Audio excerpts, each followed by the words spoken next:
बिस्मिल्लाहिर्रहमानिर्रहीम। अस्सलाम वालेकुम students, welcome to the online health and physical education class of third year.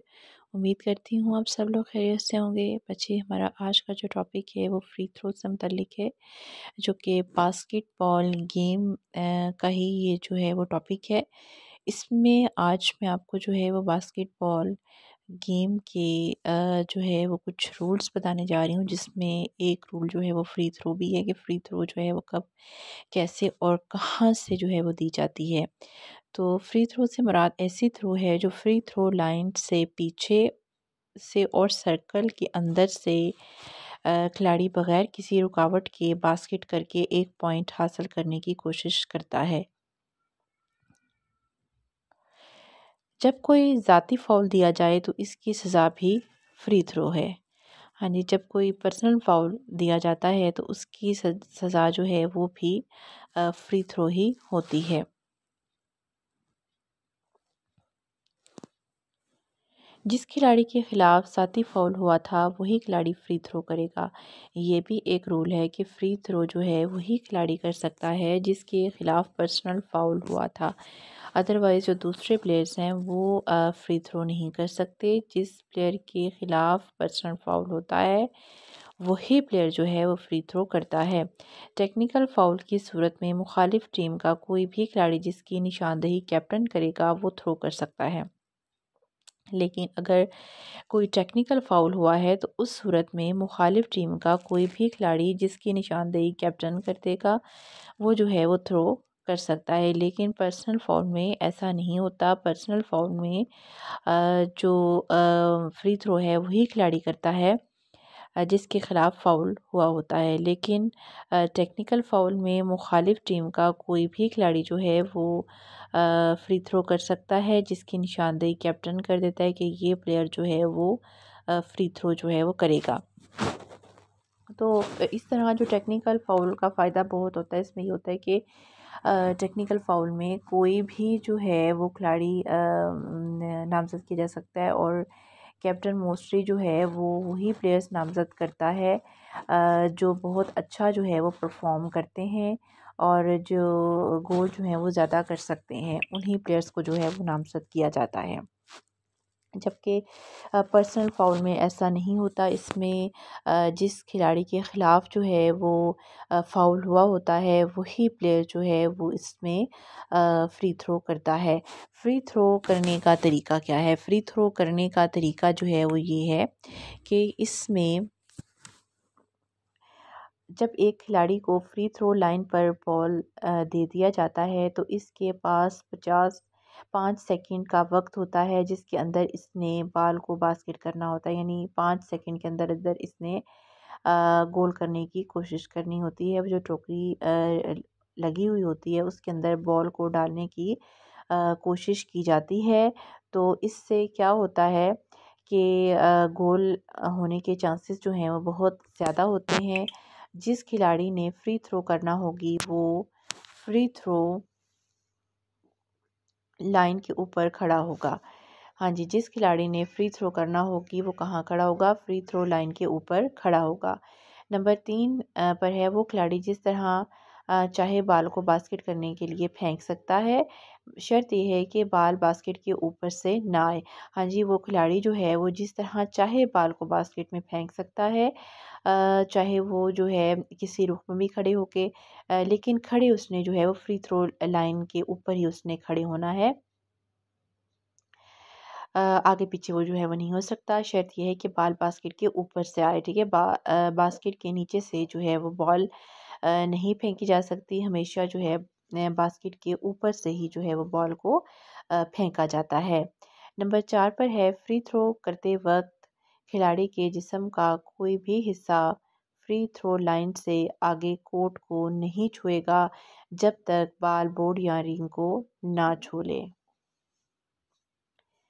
Free throw करते वक़्त खिलाड़ी जो है वो फ्री थ्रो लाइन पे खड़ा होगा, लेकिन फ्री थ्रो लाइन से के ऊपर खड़े होने से मुराद ये होती है कि वो इसके ऊपर ही खड़ा हो। ये नहीं कि इसके जो है वो आगे क्रॉस कर ले, फ्री थ्रो लाइन को ही क्रॉस कर ले, ठीक है? ऐसा नहीं होता। अगर ऐसा होगा तो फिर ये फ़ाउल हो जाएगा।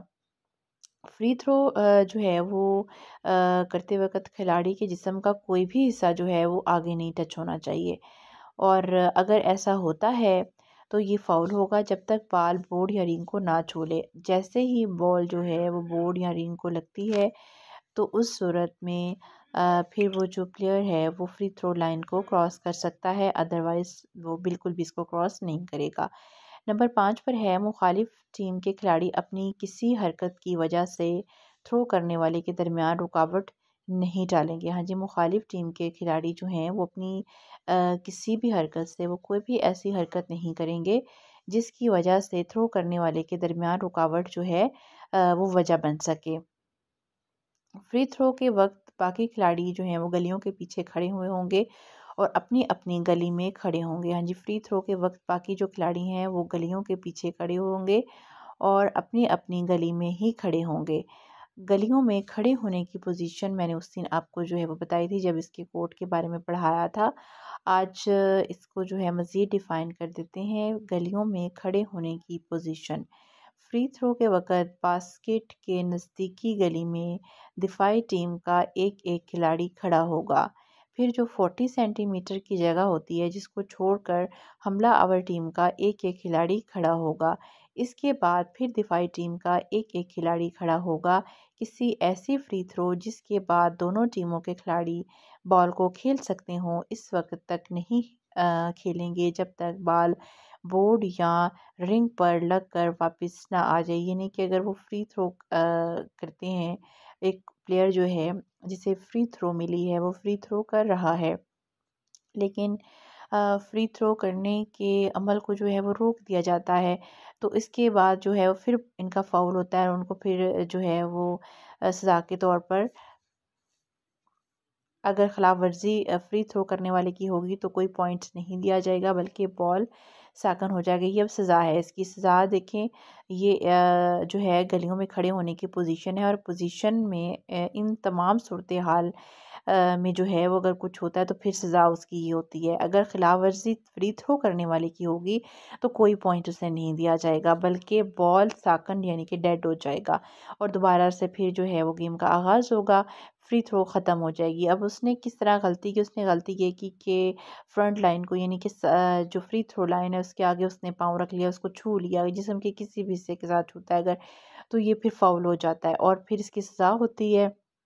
यानी उसे कोई पॉइंट नहीं दिया जाता, उसकी फ्री थ्रो ख़त्म कर दी जाती है और दोबारा से यानी कि बॉल डेड होती है, दोबारा से मैच जो है वो खेला जाता है। नंबर 2 पर अगर फ्री थ्रो करते वक़्त मुखालिफ टीम के खिलाड़ी से अपनी खिलाड़ी जो हैं उससे या अपनी मर्ज़ी अपनी टीम के किसी खिलाड़ी से कोई गलती सरज़द हो जाए और स्कोर भी हो जाता है, तो फिर स्कोर जो है वो माना जाएगा, गलती को नज़रअंदाज कर दिया जाएगा। अगर फ्री थ्रो करते वक़्त मुखालिफ टीम के खिलाड़ी से या अपनी टीम के किसी खिलाड़ी से कोई गलती सरज़द हो जाए और स्कोर भी हो जाता है तो फिर स्कोर माना जाएगा और गलती को नज़रअंदाज कर दिया जाएगा। अगर फ्री थ्रो कामयाब नहीं होती लेकिन इस दौरान मुखालिफ टीम के या और इसकी अपनी टीम के खिलाड़ी मुश्तरका फ़ाउल करते हैं तो खेल फ्री थ्रो लाइन पर दायरे के अंदर से जंप बॉल के ज़रिए से शुरू किया जाएगा। हाँ जी, अगर फ्री थ्रो कामयाब नहीं होती लेकिन इस दौरान मुखालिफ टीम के और इसकी अपनी टीम के खिलाड़ी मुश्तरका फ़ाउल करते हैं तो खेल फ्री थ्रो लाइन पर दायरे के अंदर से जंप बॉल के ज़रिए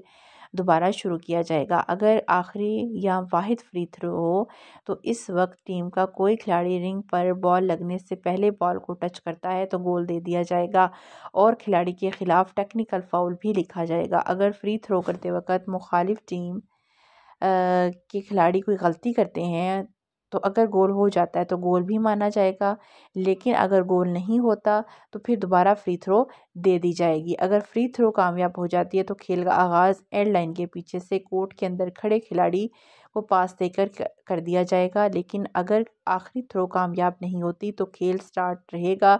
दोनों टीमों की गलियों में खड़े खिलाड़ी बॉल पर टूट पड़ेंगे। अगर गोल नहीं होता और बॉल जो है वो बोर्ड पर भी नहीं लगता बॉल जो है बाहर चला जाए तो फिर साइड लाइन से थ्रो के ज़रिए खेल को दोबारा शुरू किया जाएगा।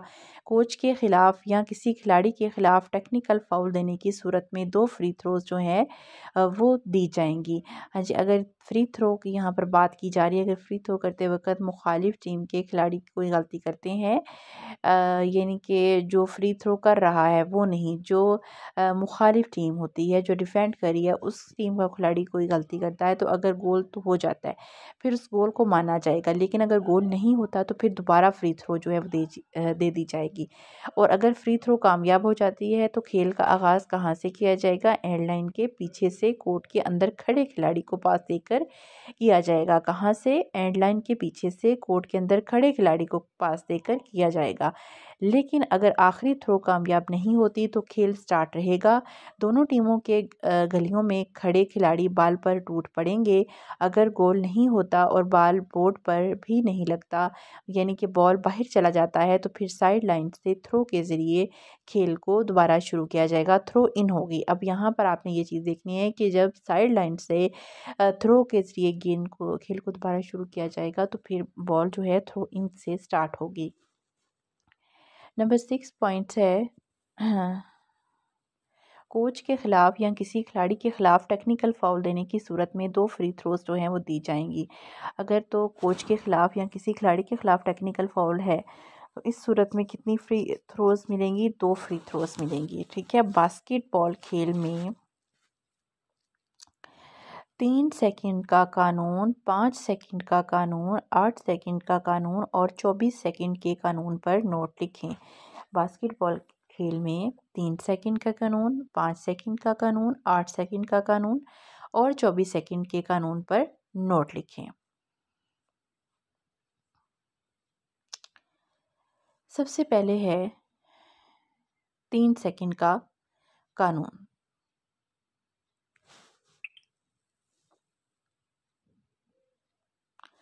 जब एक टीम के कब्ज़े में बॉल हो और इस टीम के खिलाड़ी मुखालिफ टीम के ममनुआ इलाके में 3 सेकंड से ज़्यादा देर ठहरें तो ये कानून की खिलाफ वर्जी होगी और ये फ़ाउल होगा। जब एक टीम के कब्ज़े में बॉल होती है और इस टीम के खिलाड़ी मुखालिफ टीम के ममनुआ इलाके में जाने का मुजाज नहीं होता, उस इलाके में इसको कितना टाइम रुकना होता है? जस्ट जो है वो 3 सेकंड। अगर इससे वो ज़्यादा रुकता है तो ये कानून की खिलाफ वर्जी हो जाएगी और ये फ़ाउल होगा। ये तो है 3 सेकंड का कानून।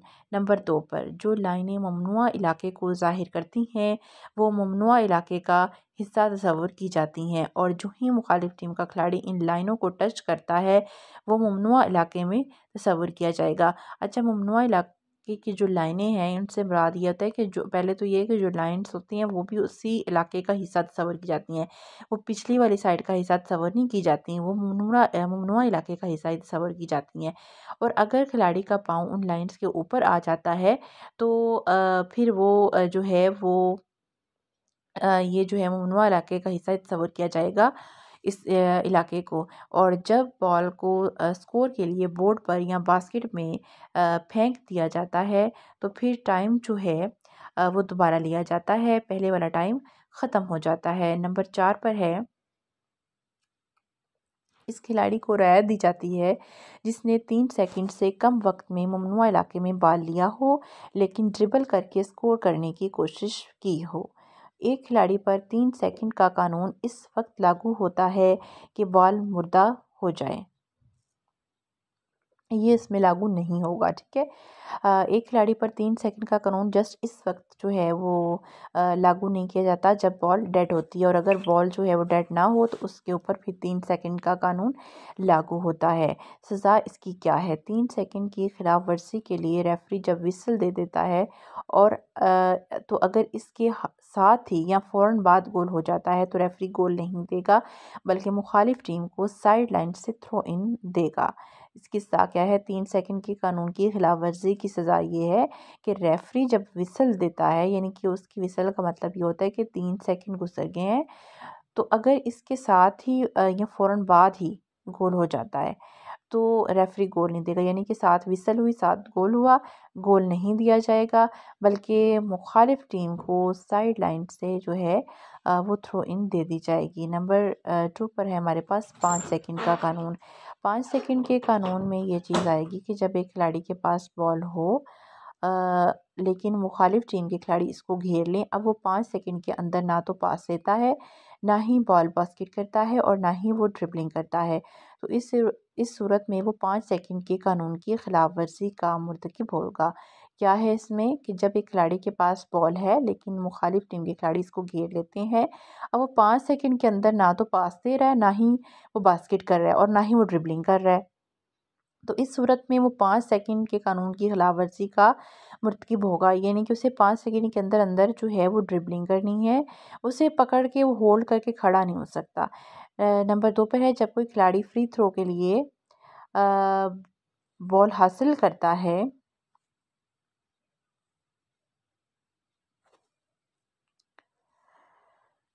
तो इस वक्त इसके पास 5 सेकंड होते हैं जिसके अंदर अंदर इसने फ्री थ्रो जो है वो करनी होती है। सज़ा इसकी ये है कि अगर कोई खिलाड़ी 5 सेकंड के ज़ाब्ता की खिलाफ वर्जी करता है तो मुखालिफ टीम को साइड लाइन से थ्रो इन दे दी जाती है। इसकी सज़ा क्या है कि अगर कोई खिलाड़ी 5 सेकंड की ज़ाब्ता की खिलाफ वर्जी करता है तो मुखालिफ टीम को साइड लाइन से थ्रो इन दे दी जाती है। 8 सेकंड का कानून जब एक टीम अपने कोर्ट यानी बैक कोर्ट में बॉल पर कंट्रोल हासिल करती है तो इसे चाहिए कि वो 8 सेकंड के अंदर अंदर बॉल को फ्रंट कोर्ट में पहुंचा दे। अगर वो ऐसा नहीं कर पाती तो वो टीम 8 सेकंड के कानून की खिलाफ वर्जी की मुर्तकिब होगी। 8 सेकंड का कानून क्या है कि जब एक टीम अपने कोर्ट यानी बैक कोर्ट में बॉल पर कंट्रोल हासिल करती है तो इसे चाहिए कि वो 8 सेकंड के अंदर अंदर बॉल को फ्रंट कोर्ट में पहुंचा दे। अगर वो ऐसा नहीं कर पाती तो वो टीम क्या होगी, 8 सेकंड के कानून की खिलाफ वर्जी की मुर्तकिब होगी। इसकी सज़ा ये है कि मुखालिफ टीम को साइड लाइन से थ्रो इन दे दी जाती है। 24 सेकंड का कानून 24 सेकंड के कानून में ये चीज़ आती है कि जब एक टीम के कब्जे में बॉल होती है तो इसके लिए ज़रूरी है कि वो 24 सेकंड के अंदर बॉल को बास्केट करे। लेकिन अगर वो टीम बास्केट नहीं करती तो 24 सेकंड के कानून की खिलाफ वर्जी की मुर्तकिब होती है। अगर एक टीम के कब्ज़े में बॉल है लेकिन बॉल बाहर चला गया है और दोबारा फिर इस टीम के पास आ गया है तो इस वक्त 24 सेकंड का कानून लागू नहीं होगा, बल्कि दोबारा जब बॉल इस टीम के खिलाड़ी के पास आएगी तो टाइम दोबारा से शुरू किया जाएगा। अगर टीम के पास बॉल है और इस टीम ने 24 सेकंड के 24 सेकंड के कानून को फॉलो नहीं किया बल्कि वो दोबारा जब बॉल इस टीम के खिलाड़ी के पास आएगा तो टाइम दोबारा से शुरू होगा। अगर टीम के पास बॉल है और इस टीम ने 24 सेकंड के अंदर बॉल को बास्केट में फेंकना है, बॉल बास्केट नहीं करता और दोबारा इस टीम को मिल जाता है तो टाइम को दोबारा नए सिरे से शुरू किया जाएगा। अगर एक टीम के किसी खिलाड़ी के पास बॉल हो और वो 24 सेकंड के ख़त्म होने से जो है वो पहले मुखालिफ टीम को किसी खिलाड़ी को जानबूझकर जो है वो बॉल मारता है या टच करके फिर बॉल हासिल कर लेता है तो इससे इस सूरत में टाइम दोबारा नहीं दिया जाएगा बल्कि वो पहले वाला टाइम शुरू होगा मुखालिफ टीम को साइड लाइन से थ्रो इन। अब देखिए जितनी भी ये सज़ाएँ हैं क्या है इसमें ये होता है कि मुखालिफ टीम को साइड लाइन से थ्रो इन दी जाती है जब भी कोई फाउल करता है। थ्रो इन गोल होने की सूरत में जिस टीम ने स्कोर किया होता है इसकी मुखालिफ टीम यानी जिस टीम को गोल है वो अपनी एंड लाइन के पीछे से थ्रो इन के ज़रिए खेल को दोबारा शुरू करेगी। गोल ना होने की सूरत में अगर गोल नहीं होता लेकिन बॉल बाहर चला गया है तो मुखालिफ टीम को जो है मुखालिफ टीम का कोई भी खिलाड़ी साइड लाइन से थ्रो इन के ज़रिए खेल को दोबारा शुरू कर सकता है। लेकिन अगर टेक्निकल फ़ाउल दिया गया हो तो इस सूरत में गोल होने या ना होने की सूरत में जो खेल है वो साइड लाइन के वस से थ्रो इन के ज़रिए शुरू किया जाता है। थ्रो इन 5 सेकंड के अंदर अंदर की जाती है। जिस खिलाड़ी ने थ्रो इन करना होगी वो कोर्ट से बाहर खड़ा होगा। थ्रो इन करने वाला खिलाड़ी किसी दूसरे खिलाड़ी को टच करने से पहले दोबारा बॉल को टच नहीं करेगा। बॉल को हाथों से अलहदा करते हुए कोर्ट में दाखिल होगा, बैक बोर्ड के ऊपर से पास नहीं देगा और इसकी खिलाफ वर्जी की सज़ा भी यही है कि मुखालिफ टीम को थ्रो इन दे दी जाती है। अच्छा, थ्रो इन जो है करने वाला खिलाड़ी किसी दूसरे खिलाड़ी को टच नहीं कर सकता, ये एक रूल होता है। उसने क्या करना है कि पहले जो है वो दोबारा बॉल को टच नहीं करेगा जब तक बाल जो है वो हाथों से अलग करेगा, ठीक है। और यानी कि मुखालिफ को वो देगा, जब तक उसका दूसरा साथी उस बाल को टच नहीं कर लेता, वो पहले वाला जिसने थ्रो इन दी है वो उस बाल को नहीं पकड़ सकता। और वो बाल को हाथों से, ये नहीं कि बाल पकड़ के कोर्ट में दाखिल हो जाएगा, वो बाल को हाथों से अलग करने से मुराद ये है कि वो बाल को यानी अपने ही साथी को देगा और फिर कोर्ट के अंदर जो है वो दाखिल होगा, मुखालिफ को नहीं देगा। बैक बोर्ड के ऊपर से पास नहीं देगा, और खिलाफ वर्जी की सूरत में फिर वही होगा कि मुखालिफ टीम को थ्रो इन जो है वो दे दी जाती है। ये तो था हमारा आज का लेक्चर। उम्मीद है आपको समझ आ गई होगी। कल इंशाल्लाह ताला एक नए टॉपिक के साथ आपकी खिदमत में दोबारा हाजिर होंगे। तब तक के लिए अल्लाह हाफिज़, टेक केयर।